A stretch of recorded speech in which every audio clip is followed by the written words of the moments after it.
Erga obbolawwan biyya tokko keessa jiraatan yaadaan gargar ba'anii kaayyoo fuuldura uummataa fi biyya ijaaru mul'ata waloo dagatanii ijaamaan wal ilaalan waraana walii jalqabuun isaanii akka hin oolle abjuu osoo hin ilaalamin kameedha.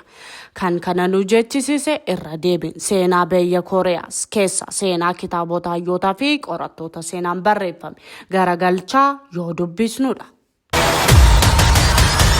Kooriyaan gidduu seentummaa hooggantoota siyaasaa ta'e ajajjoota waraanaa United States of America erga waraana qabeenya biliyoonaan barbadeesse lubbuu miliyoonota galaafatte biyyoonni addunyaa gareen lamaan hiriiranii alangaa ibidda rasaasaan ta'e taankiin madfiin ta'e boombiin jettiin ta'een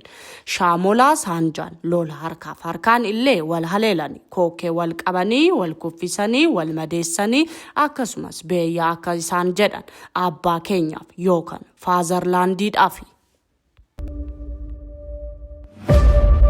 Akkuma jiru ta'ee pireezidantoonni biyyoota lama kan Ameerikaa Doonaald Tiraamp fi kan Kooriyaa kaabaa Kim Jong Un waraana jechoota gochuu irra darbanii furtuu niikular boomb ajajuu akka tuqanii daqiiqa keessatti biyyoonni lamaan jiran irraa gara hin jirreetti akka hin jijjiiramne yaadamaa fi sodaatamaa akka jiru fuula jiraattota uummata biyyoota sanii fi gabaasota miidiyaalee guutuu addunyaa irratti dhageetti ilaalamuu qaban qorachuun gahaadha.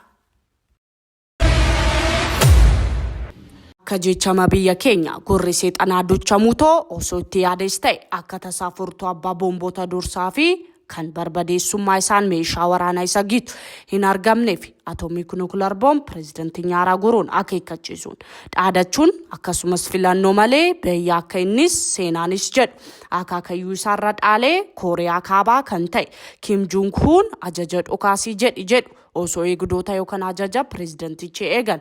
biraa gahe gara Ameerikaatti ta'e biyyoota biroo baalastik misaayiliin battalumatti geeffame dho'e wanti addunyaa kanarra jiru hunduu battalatti daaraa taateen gochisisu mudachuun isaa beekamaadha.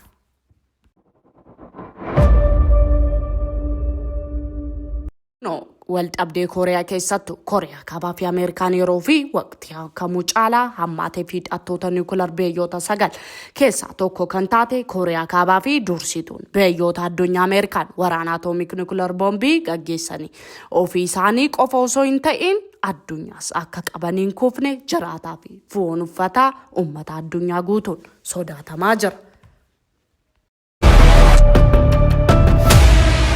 Kanaan jedhu ilmi namaa guutuu addunyaa ardiilee 7 qabdu tana keessa jiraatu akkasumas socho'u maaliif meeshaalee bu'aa qaban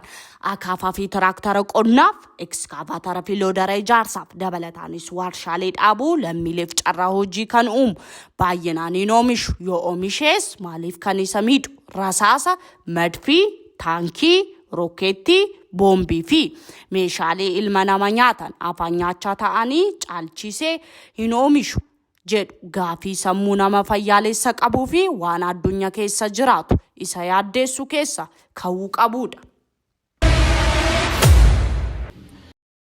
jedhu waan addunyaa ardiilee 7 qodamte keessa Afrikaa ta'e Ameerikaa Awurooppaa Eeshiyaa fi baha giddu galeessa keessa jiraannu